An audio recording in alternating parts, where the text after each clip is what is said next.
Hey there, Alex here. This is the OnePlus 8 Pro, and it is OnePlus finally reaching the point where they are directly competing against other flagship phones. Can't really say I'm surprised since they have been on this trajectory for quite some time now. Anyway, since so much of it is as expected and it's not really a new phone anymore, I'll keep this as short as I can. First of all, as expected from a OnePlus phone, it's well built, has a nice design, and still has an alert slider. It looks similar to its predecessor, which might be a bit boring to some, but I actually really like how it looks. This time round, the phone has an IP68 dust and water resistance rating as well, which is a really nice upgrade. This might be one of the reasons we don't get a pop-up camera anymore, but I actually prefer not having an extra moving part on the phone. The screen is still Quad HD Plus and still has curved edges, but it now has a 120Hz refresh rate, which makes everything feel even smoother. I personally would still prefer a flat display, but this is a really nice looking screen with nice colors and decent brightness.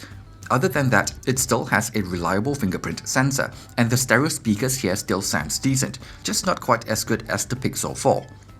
In terms of performance, it has the latest and greatest chipset from Qualcomm and tons of RAM and storage to go along with it, so everything is fast, responsive, and just a joy to use no matter what I'm doing on the phone.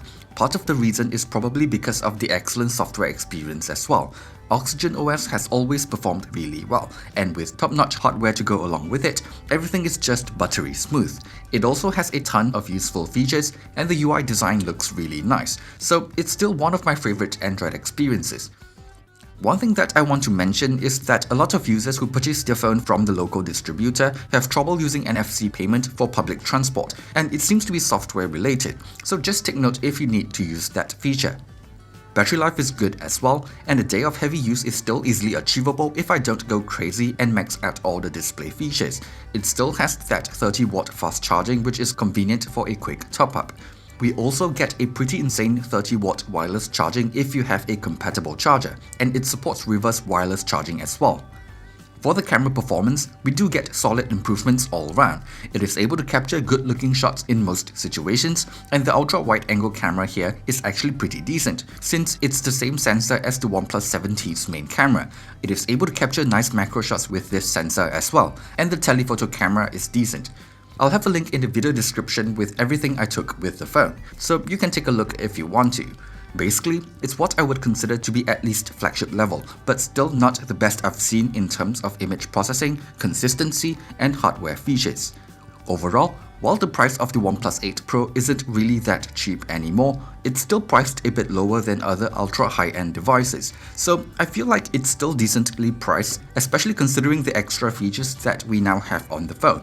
It might not have the best camera performance, but the software experience and hardware performance are both excellent, and if those are the things that you are looking for in a phone, along with solid hardware features all around, this is a great option.